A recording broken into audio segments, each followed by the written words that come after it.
How's it going, everyone? I'm back with a new video, and today I'm honestly just gonna do a small rant about something that irks me a little bit. And luckily, I'm not seeing it anymore, but I still want to get it off my chest just in case, this topic starts back up again.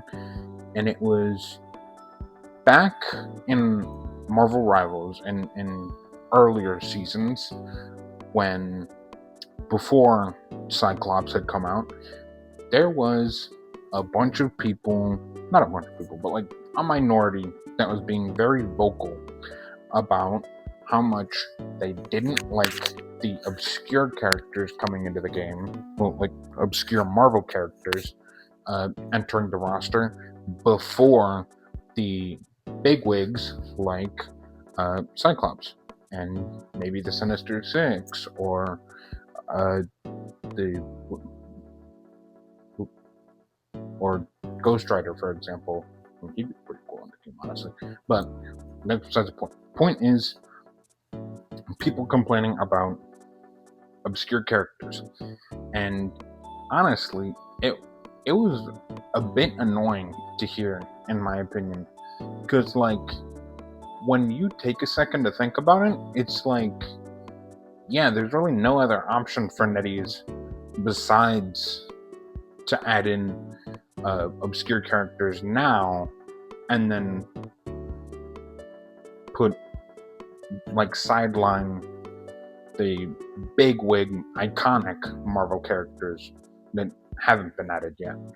Because think about it, this game is big as fuck. It pulls in numbers,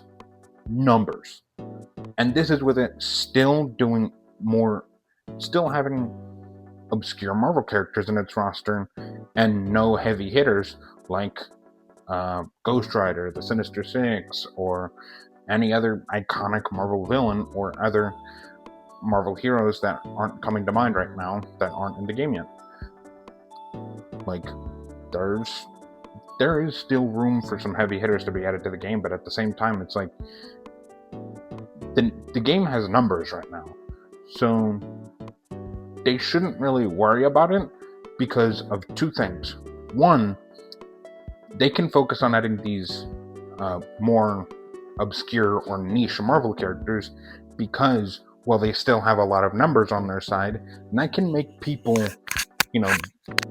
look at these characters, give them a shot, since, whatever comic runs or whatever that they came from didn't do so good to the point where it made them niche Marvel characters. So, they have a chance of being a little more known now because of being added to Marvel Rivals. And that reason alone is also really good for just Marvel NetEase in general, because it makes it to where they can include these niche characters and more properties and have them actually be selling points if people started, growing enough interests in them. Like there's people, liking White Fox more since they've, been introduced to her through her introduction to the game. People liking Elsa Bloodstone, Angela, Jeff the Landshark, especially on Luna Snow. There is a lot of characters that were on the niche side prior to Marvel Rivals release that are, getting in the interest of some of the average Marvel fan. And Marvel and NetEase are definitely, benefiting by having actually given these characters a chance in this big Marvel project that they made, which was Marvel Rivals. And reason number two, actually, is also just, these heavy hitters, they're gonna bring people in. So if Rivals ever does start losing momentum, starts going on a downward slope in players, that will be the perfect chance for them to add these actual iconic characters that haven't been added yet into the game. Like they could start adding the Sinister Six at a point whenever there's less players going on, so that way they can entice more people to come to the game again. or Ghost Rider. Like I said, I do like Ghost Rider. I would like Ghost Rider.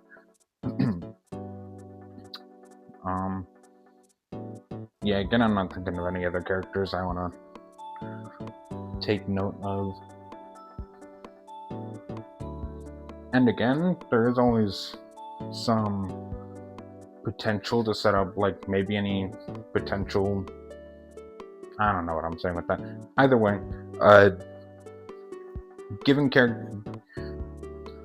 people that were making these complaints, I just want to say, please give these characters a shot. I know they're not the big guys that you already know and love, but please, they're characters you could maybe fall in love with, or they're characters that other people are gonna like. There's something likable about every single one that's been added so far. The Hood, Latino community already loves the hell out of him. Elsa Bloodstone, people like her. Totally not because of the sex appeal. Angela, also very well received, and again, totally not because of the sex appeal. There is Jeff the Land Shark, very cute, very mascot-like character. He is becoming the poster child day by day for Marvel Rivals. That or Luna Snow, because the amount of Marvel fans that have been introduced to and started liking these characters because of Rivals is a decent bit. But I think that's literally all I have for my discussion. I will say one single thing I would want out of Rivals is please one day collaborate with brands and other IPs that Marvel Comics has collaborated with in the past. That I don't ask for that to happen now, because the game still needs a little while to, have a little bit of a streak of being able to stand on its own 2 feet before doing things like big like that. But dude, if the game still goes strong for 3 years, please consider a Godzilla collab. There have been multiple Godzilla-related Marvel comics in the past, whether it be solo Godzilla comics published by Marvel, or collaborative comics where it's Godzilla interacting with the Marvel Universe. Like some recent comic runs, if they based a single PvE mode, like a PvE boss fight mode, off of that, or something, I'd be able to die happy. Basing the cosmetics too.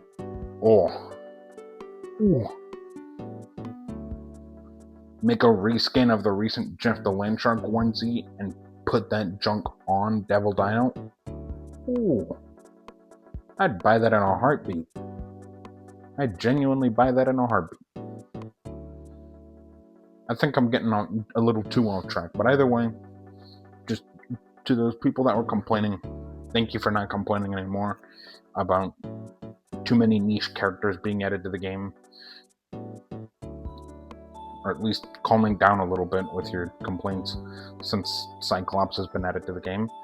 And I think that's it for the video.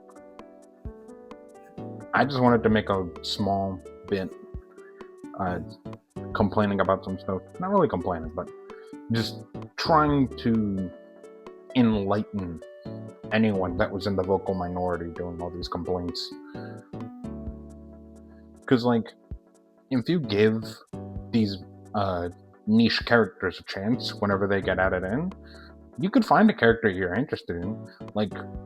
I didn't know about the Hood before his introduction to Rivals recently.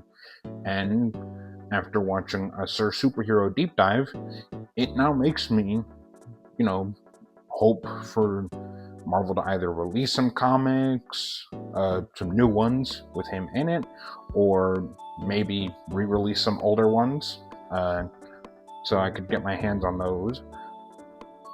And then same thing with Devil Dino and Moon Girl, or Devil Dino and Moon Boy, since that one was also a series that was done in like the 70s. Either way, niche characters, they're all cool in their, every Marvel character is cool in their own right, mostly. Just that some of them aren't in the spotlight just because of one thing or another, either because of circumstances of how they were published in the comics. Like the Hood, he was part of in a run of R-rated comics that Marvel published under a different name, called Max, I think it was, that Sir Superhero said. And I think my best guess is that probably that rebranding made it a bit difficult for people to really grasp towards that, since it, in name, didn't give off that it was a Marvel comic, and also the character, it was, because it was a solo comic run that he debuted in, of his own comic series.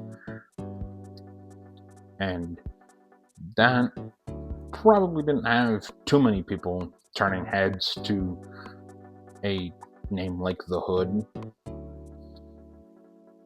I don't know where I'm sidetracking way too much. Either way, that's it for the video. I'm ending the video now, so that way I don't take up any more of our time. Alright, see y'all later.